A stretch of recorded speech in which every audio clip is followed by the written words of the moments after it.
Salam semua dan selamat datang kepada Undi Iklim Selangor 2023. Hari ini kita akan meramah calon N39 Kota Damansara iaitu Severajan Arumugam dari Parti Sosialis Malaysia. Selamat datang tuan. Ya, terima kasih kepada Gabungan Darurat Iklim kerana memberikan peluang ini. Okey, kita teruskan dengan meramah hari ini. Kita mulakan dengan bahagian 1, soalan 1. Adakah anda akan menyokong atau membentangkan dan mengundi untuk menyokong penggubalan segera Akta Kecemasan Iklim Malaysia ataupun Akta Darurat Iklim Malaysia? Ya, semestinya. Soalan 2, adakah anda akan menyokong atau membentangkan dan mengundi setuju untuk menginstitusikan mekanisme peralihan adil atau just transition, iaitu pengubahan ekonomi bahan api fosil ke arah ekonomi rendah karbon? Ya, sudah pasti. Saya akan usulkan dia. Soalan ketiga, adakah anda akan menyokong atau membentangkan dan mengundi untuk menyokong Akta Kebebasan Maklumat ataupun Freedom of Information Act supaya orang awam boleh mengakses maklumat berkaitan alam sekitar dan iklim dan semua hal pentadbiran dan tadbir urus yang tidak membabitkan isu keselamatan negara? Ya, Akta Kebebasan Maklumat, ya, sangat penting sekali. Amat perlu, saya akan menyokongnya.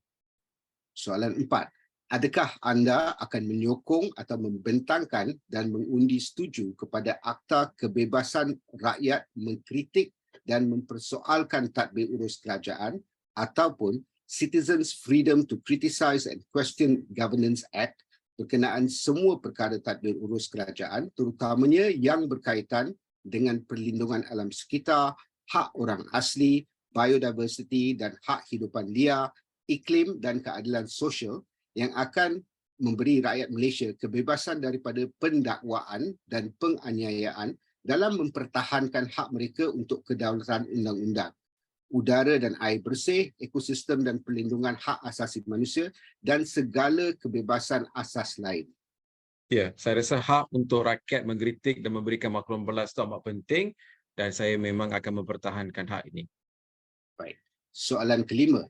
Adakah anda akan mempertahankan dan mendesak langkah-langkah untuk memastikan perlindungan hutan simpan sedia ada di negeri Selangor dan untuk menggalakkan perkara yang sama di negeri-negeri lain supaya hutan kekal utuh sebagai ekosistem yang berfungsi secara keseluruhan untuk memastikan perlindungan berterusan ke atas kepelbagaian biologi Malaysia yang kaya, kawasan tadahan air dan hak kita terhadap persekitaran hijau? Ya, mengekalkan amat penting dan juga menambah dan juga tetapi juga kita kena definisikan hutan simpan kekal ini. Sebab kerajaan selalu mempunyai satu definisi yang memang tidak memadai. So with that new definition, saya rasa ianya harus dikekal dan ditambahkan lagi. Soalan 6. Adakah anda akan menggalakkan perubahan dalam undang-undang atau mengusulkan di Dewan Undangan Negeri untuk mengembalikan pilihan raya tempatan? Ya, sudah pasti pilihan raya kerajaan tempatan harus dikembalikan dengan segera tanpa dilewat-lewatkan lagi. Soalan 7. Adakah anda akan meletakkan kepentingan pengundi-pengundi anda dan keperluan hak dan aspirasi mereka sebelum keinginan parti politik anda dan hati nurani dan moral anda sendiri? Ya, saya rasa amat penting yang kita melakukan berdemokrasian membuat keputusan dan semestinya kepentingan rakyat itu perlu diletakkan dan bukan suatu parti politik untuk terus berkuasa dan sebagainya. Saya menyokong isu untuk mendemokrasian ini. Soalan 8. Adakah anda akan menyokong atau membentangkan dan mengundi setuju kepada satu Akta Kesepaduan Malaysia, Malaysian Harmony Act, mempromosikan keihsanan, belas kasihan, kebaikan hati dan kepenampungan atau inclusivity untuk perbezaan pendapat, budaya, pilihan peribadi dan keterangkuman yang membolehkan kebebasan dari ketakutan tindasan, pembalasan, penganiayaan dan pendakwaan yang menghadkan pilihan rakyat untuk menyatakan pilihan mereka di dalam perangkaan undang-undang sedia ada dan kebudayaan yang sedia ada.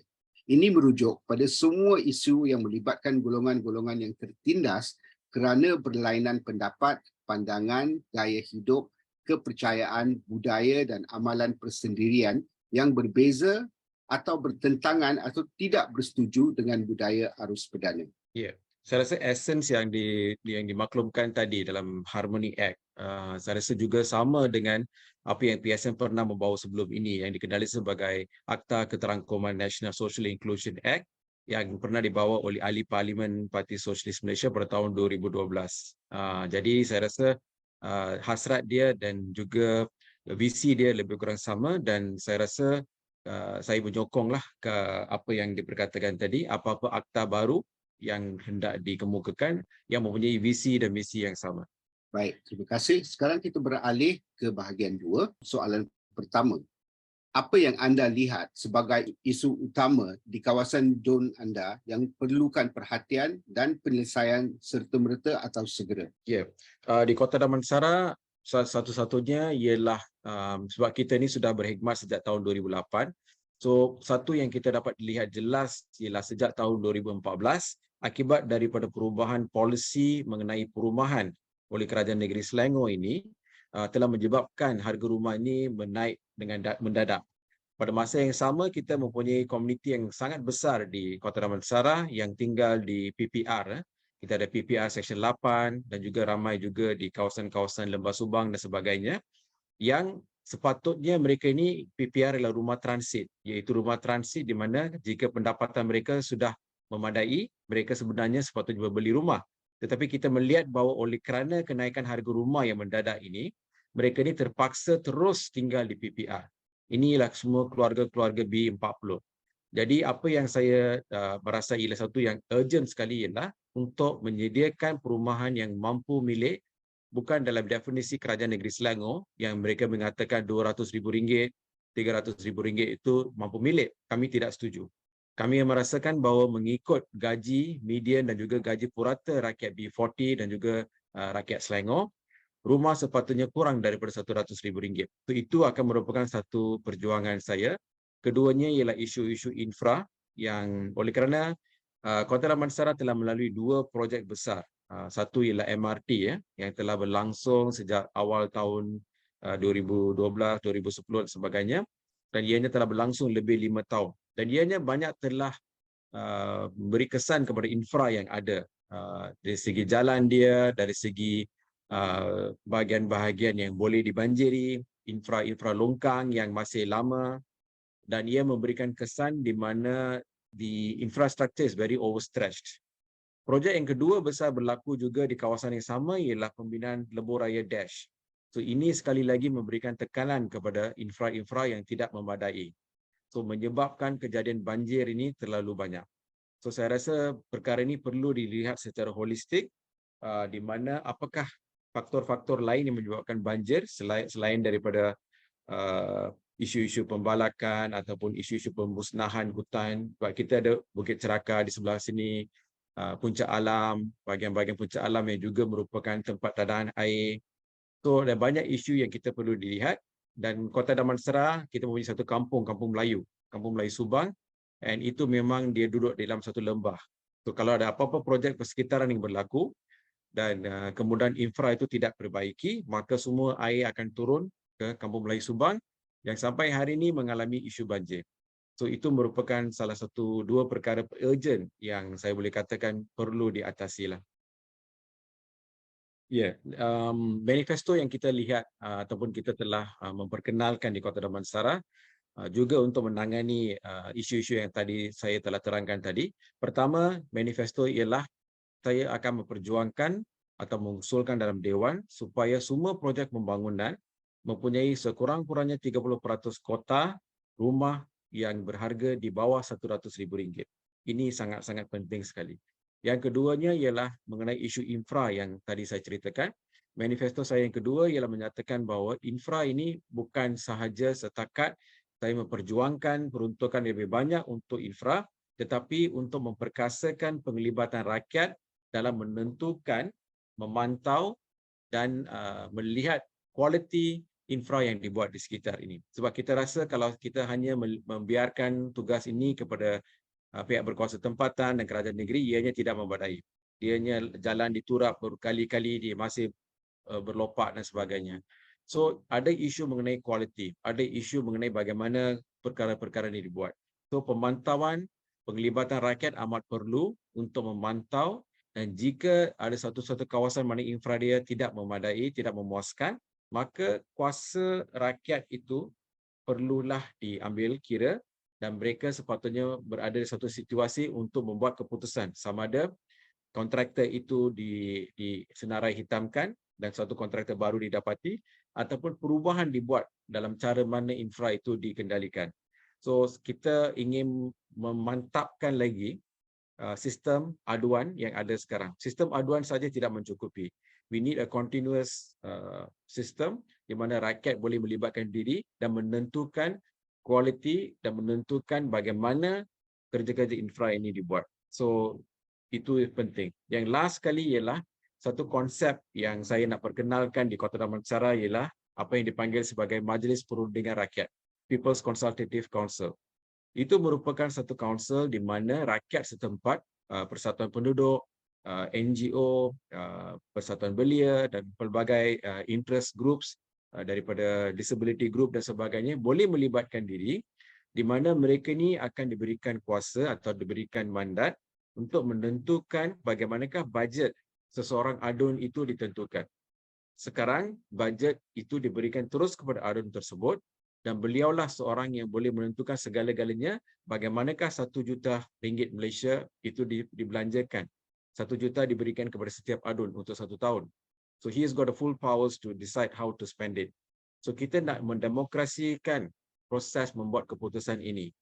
Dan rakyat juga mesti melibatkan diri untuk menentukan di manakah atau apakah projek pembangunan yang mereka hendak.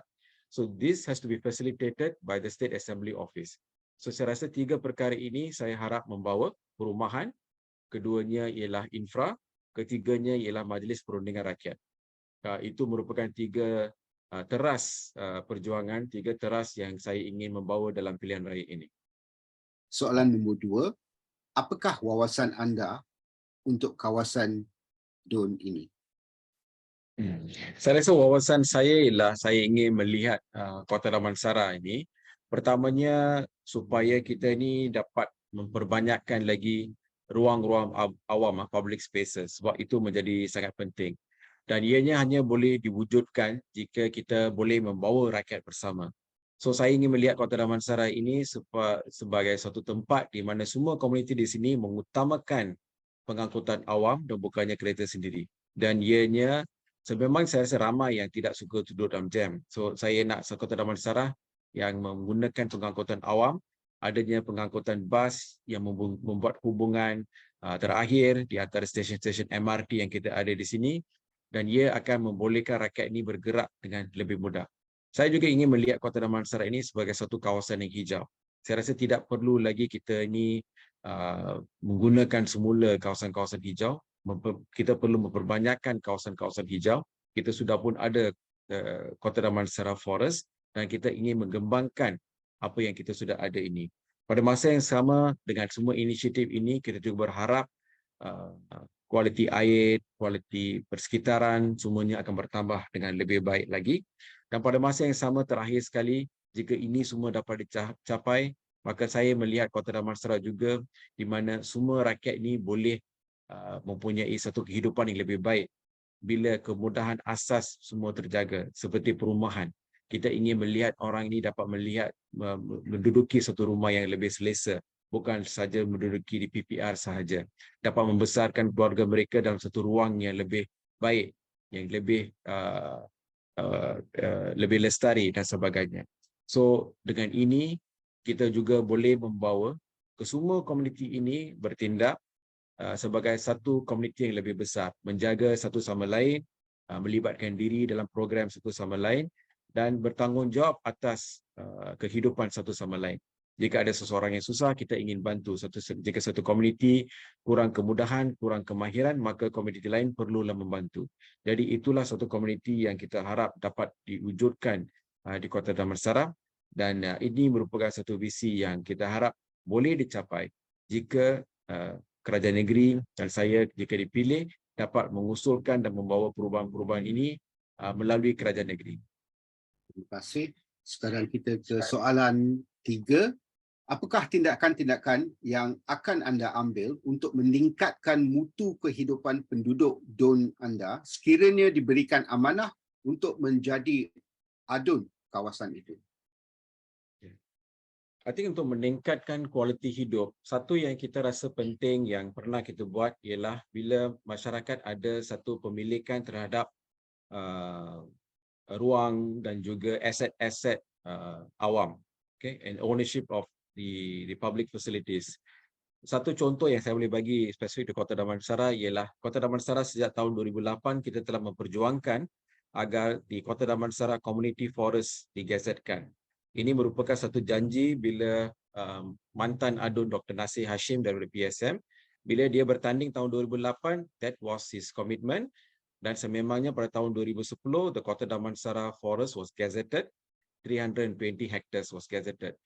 And kenapa saya kata Kota Damansara Forest ini is important? Sebab dia merupakan satu urban forest and ia telah berjaya membawa komuniti ini menggunakan tempat itu dan menjaganya secara bersama. I think that is very important, community building, di mana tidak kira apakah background rakyat di sini, sama ada daripada T20 ataupun daripada B40 yang tinggal di PPR, siapa-siapa.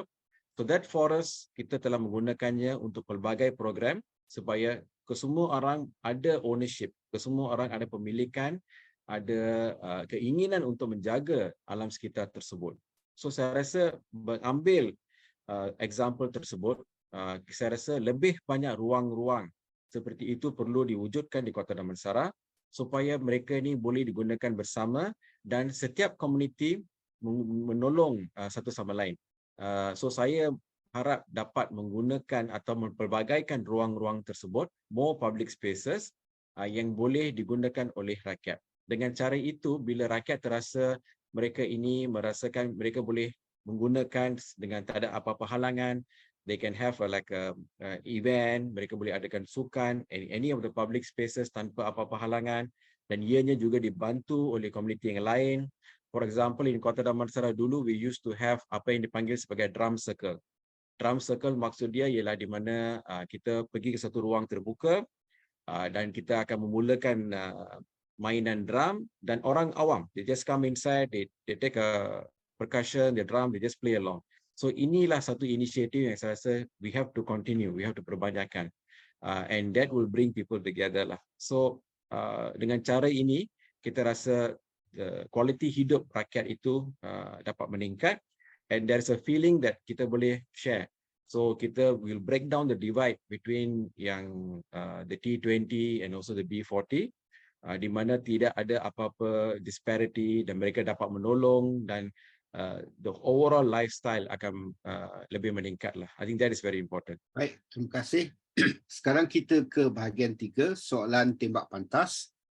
Saya mulakan dengan soalan 1, iaitu peranan adun memperkenalkan perubahan sistemik di peringkat negeri dan PBT untuk memperbaiki pembekalan perkhidmatan. Ya, mesti I think itu yang lacking buat masa gini ya. Kebanyakan adun hanya go for local program, memberi bantuan sebagainya, tetapi ada banyak structural policy enactment yang harus dibuat di kerajaan negeri yang mereka gagal buat. And that causes satu permasalahan yang berterusan. So adun mesti memainkan peranan untuk mengusulkan polisi baru, enactment baru, perundangan baru di peringkat negeri. Barulah dianya lengkap menjalankan tugas dia sebagai seorang adun. Soalan 2, anti rasuah berusaha untuk menghapuskan kelakuan ini di peringkat DUN dan PBT. Betul, sebab itulah kami menyokong pilihan raya kerajaan tempatan dan keduanya melalui Majlis Perundingan Rakyat yang saya ceritakan tadi, di mana segala perbelanjaan itu menjadi telus dan rakyat melibatkan diri. So in that way, we think that corruption can be, kita boleh buat check and balance lah. Baik, soalan keempat, keseluruhan, pendekatan keseluruhan atau seluruh masyarakat atau whole of society dalam menguruskan negeri Selangor. Yes, saya rasa itu sangat-sangat penting di mana di masalah mengenai the social inclusion dan juga di harmoni itu sangat penting. Tapi secara asas dia apa yang kita perlu ialah kita perlu a proper database. Setiap kali adanya program bantuan daripada kerajaan negeri, kita sememangnya saya rasa kerajaan negeri tidak ada satu database ke manakah semua program kebajikan ini sampai. So itu yang perlu dimantapkan supaya ke semua section of society itu bantuan kerajaan boleh sampai. Saya rasa itu sangat penting. Soalan 4, pilihan raya kerajaan tempatan memaktubkan libat urus awam, meningkatkan penglibatan orang awam dengan membawa balik pilihan raya kerajaan tempatan. Ya, semestinya saya menyokong. Nombor 5, perpaduan, menggalakkan secara giat perpaduan dan kesatuan di kalangan masyarakat, kawasan pilihan raya, bandar, desa dan kawasan pedalaman. Ya, bukan saja menggalakkan, tapi kita kena mengelakkan apa-apa inisiatif oleh mana-mana pihak untuk menimbulkan isu-isu perkauman. So, while we encourage, we also have to stop these racial sentiments. Soalan ke-6, ketelusan. Ketelusan dalam proses-proses negeri dan PBT. Ya, semestinya melalui Freedom of Information Act, walaupun ianya sudah ada di Selangor, tapi saya rasa ianya tidak digunakan dengan sepenuhnya dan perlu dimantapkan. Soalan 7, pembangunan terimbang. Mencegah pembangunan tidak terkawal. Yes, saya rasa inilah satu perkara yang sangat penting di Selangor dan saya memang menyokong apa-apa mekanisme untuk check and balance isu ini. Soalan 8, perumahan B40. Utamakan penambahbaikan mutu kehidupan penduduk PPR dan perumahan penduduk kurang mampu. Yes, semestinya itu merupakan satu perjuangan kami. Nombor 9, pengangkutan. Pengangkutan awam terutama perhubungan kilometer pangkal dan hujung. Yes, walaupun Kota Damansara menjadi suatu hub untuk MRT, ada beberapa 4 stesen di sini, tetapi the last mile is still a problem. So itu perlu diselesaikan segera. Dan soalan ke-10, iklim. Melantik jawatan kuasa terpilih atau select committee untuk Akta Darurat Iklim Selangor dari kalangan NGO dan rakyat. Ya, saya rasa itu juga penting walaupun mungkin kerajaan pusat belum bersedia untuk declare climate emergency, tapi di peringkat negeri Selangor saya rasa kita harus buat perkara tersebutlah dan ianya boleh dilakukan dengan penglibatan CSO dan NGOs. Baik, terima kasih Tuan. Sekarang kita beralih ke 5 minit untuk Tuan berkempen. Soalannya ialah kenapa saya harus memilih Tuan sebagai wakil saya? Okey, terima kasih kepada GDI ya kerana memberikan peluang ini. Saya rasa bagi kita di PSM, kenapakah kita perlu dipilih oleh rakyat sebagai adun? Sebab kita ni bukanlah parachute candidate, bukan payung terjun.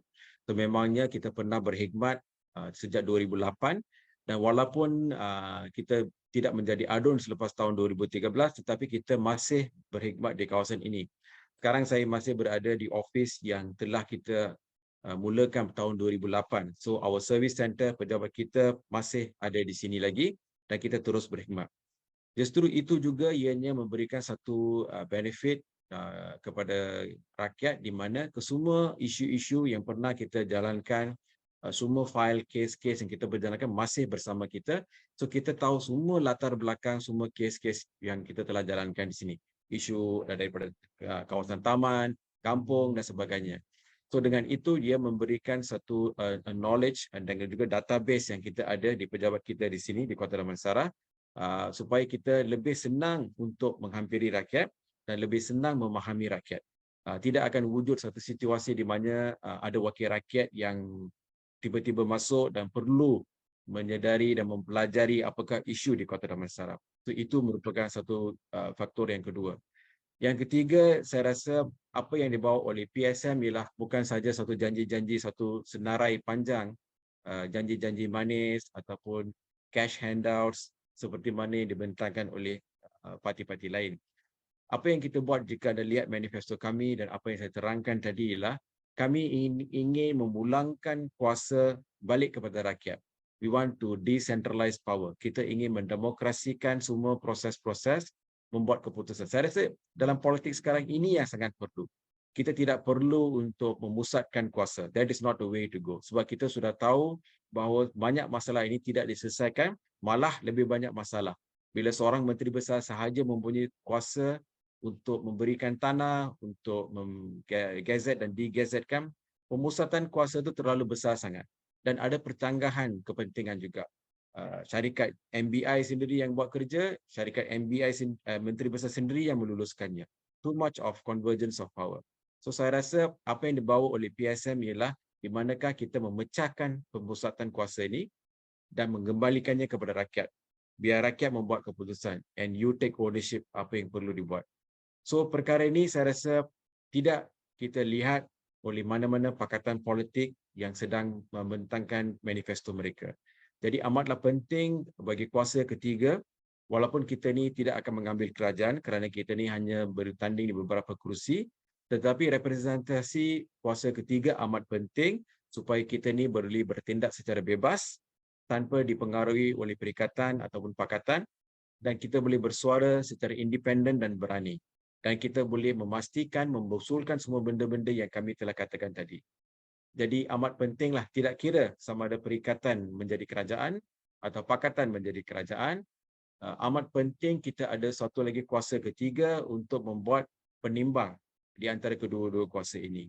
Dan kami rasa kamilah pihak yang paling terbaik untuk membuat perkara ini, terutamanya orang yang sudah berpengalaman dan sudah berhikmat dan terbukti berhikmat di Kota Damansara. Justru itu saya rasa pada 12 hari bulan ini, rakyat Kota Damansara bolehlah memberikan peluang kepada saya, memberi peluang kepada Parti Sosialis Malaysia untuk meneruskan hikmat yang telah dimulakan oleh Dr. Nasir Hashim dulu. Jadi saya harap kita akan diberikan peluang dan kuasa di tangan anda, silalah pilih dengan bijak. Terima kasih. Terima kasih kami ucapkan kepada calon N39 Kota Damansara dari Parti Sosialis Malaysia atau PSM, Saudara Sivarajan Arumugam. Semoga kempen berjalan lancar dan semoga dipermudahkan segala urusan. Terima kasih.